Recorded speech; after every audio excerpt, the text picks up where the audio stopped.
I'm your PUBG Sports Guide, Annie, and today I'm here with Toby. Absolute pleasure to be here. Thank you so much for having me on. Today we'll wrap up the PGS 3, how it went on, and explain you guys how PGS 4 will look like. So PGS 4 will kick off on June 3rd until June 10th for 6 days, 3 days of group stage and 3 days of final stage, similar to PGS 3. Then let's move on to the PGS 3 recap. Our champion was Esports. Congratulations! This is very meaningful because it's the first APAC team ever to win the PUBG Esports global event. Yeah, it sure was. It was a hell of a performance, as we've seen all the way from start to finish. So many teams in the race. You had Cerberus fighting up against the likes of Twisted Minds and Sonics, and in the end, they came out victorious. So Cerberus Esports was originally strong in the group stage, but didn't keep up that performance till the end. But now, in the PGS 3, they succeeded to do so and win the PGS 3. There was a lot of impressive plays, especially Hima's 1v3 and 20 kills chicken dinner. I mean, last year PGC was all Tiger. This time around it was the Himas show from start to finish. The way that Cerberus played this game, it was so obvious that it was very much built around enabling Himas to play the way that he did. So while, of course, all the highlight moments were Himas, were Tiger as well, do not forget about Hayasaki and Salalti too. They were there along the way, helping out, making sure that Himas was always on his feet, always in the best position possible to get as many points as possible for the team, as we saw in the tournament. So I think this team now knows how to play as a team. Oh yeah. So we're expecting their performance in the PGS 4 too. Oh yeah, big time. I would be very surprised if they don't come out, maybe not winning necessarily, but very much within the top 5 once again. Sonics was the previous PGS 2 champion, but with the kickstart moving into the team, they didn't show a very impressive performance in the global stage. So I thought they might need more time, but they showed us. They definitely did. Coming out of PAS, I think a lot of people had maybe some doubts on how they were going to be able to perform here in the global tournament. But no, I mean, as you're saying, finishing top 4 in the group stage and getting a second place in the grand finals as well definitely impressed everyone and just reminded us exactly of what the Sonics are capable of. This time, it was not Tickleton who showed off, but we found Shrimzy. Shrimzy definitely had a lot of highlight moments. Instantly, our minds go back to the Miramar finish, a game where you think a lot of teams would die out with a lot, not really a lot of points, but he survived up on the Monte Nuevo hill for the longest time, able to get a lot of points for the team, a lot of extra placement points as well, and able to just solidify what ended up being a really good game. So maybe Sonics can step up in the PGS 4, let's see. And next was Twisted Minds. This team was consistent throughout the whole event, but then like in day 2 and day 3 of final stage, I don't know what happened. It's as if the globals for Twisted Minds have become the opposite of the regionals. In regionals, they don't get off to a good start in the grand finals, and then right at the end, they come up and win. In the globals, it's the other way around. They come flying off in the grand finals, and then at the very last day, it falls apart. It is the 4th tournament now globally where they have been in first place coming into the final day and not been able to bring it home.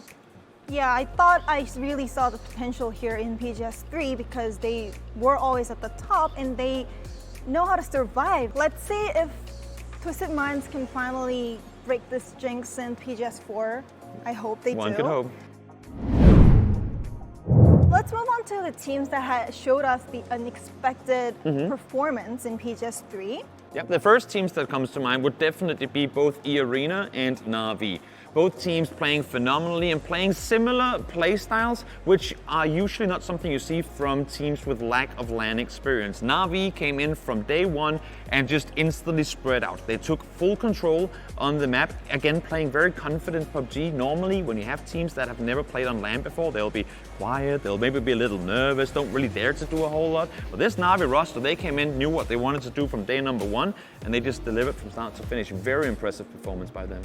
Yeah, I'm sure that not many global fans would expect Na'Vi to play so well in the first global event. Definitely. Maybe fans would expect more from the next upcoming event.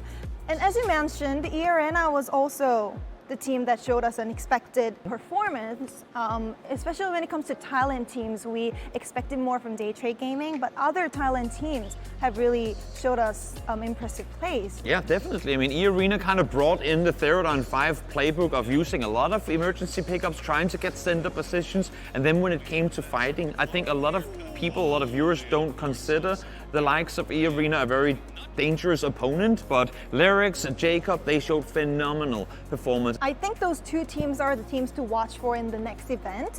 And then, are there teams that didn't perform as expected in PGS3? I think if we talk about the grand finals, our first name has to be FaZe Clan. They had a very hard time getting things going. They were struggling to keep all 4 players alive throughout the early game, and it really hindered them a lot. Every single time they came into fights in the mid game, they were already down to maybe 2 or 3 players. And when you're up against teams of this caliber on a global stage, even if you're good individually, if you don't have the numbers to your advantage, you're gonna be struggling. We'll have to talk about our PGS1 champion, 17 Gaming. They, Little Ghost was out and Show got in, and their performance was not as expected. Actually, they didn't play well in the PCL, but still, we thought they will do well in Global. But at the day 3 of final stage, Little Ghost were in the roster, and I think they kind of show what 17 Gaming was used to be in the past. Definitely. I think one of the issues that 17 faced when they removed Little Ghost initially, not to take anything away from Show because he's a phenomenal player, but Little Ghost and Show fill 2 very different roles. Show is a phenomenal fragger,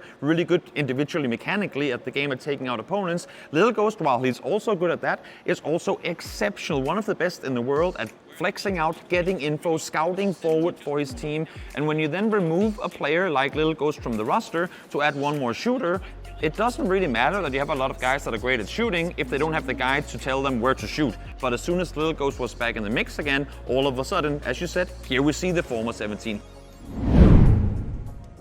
So next, there were 16 great teams in the final stage, but there were other teams that didn't make it to the finals, but maybe have a potential in the PGS4.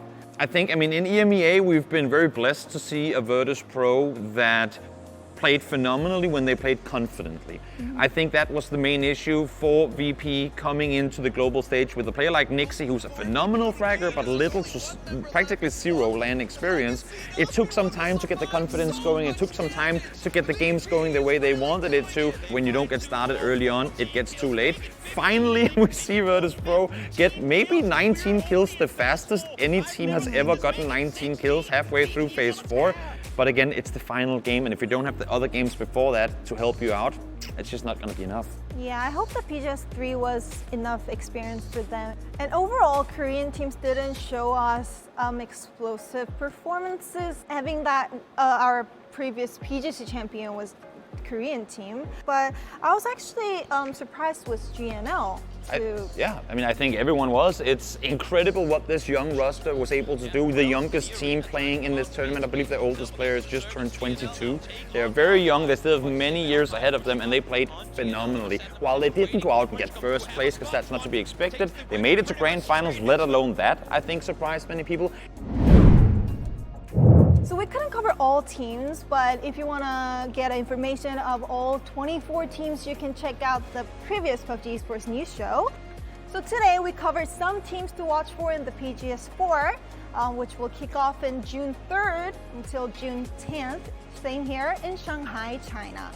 So this is it for today's PUBG Esports news. Thank you for coming. Thank you so much for having me. Please tune in till the end to find out which team will rise above them all. So all the information about PUBG Esports and upcoming PGS4 is in PUBGesports.com, and you can also check the information about PGS merchandise. Please check that out too. Exactly, and make sure to watch the tournament in Multiview, where you can watch your teams, listen to their teams communicating live during the games, and watch them throughout the entire tournament from their POVs. So make sure to tune in to PGS4, which will be happening in this stage in Shanghai. Bye-bye. See ya.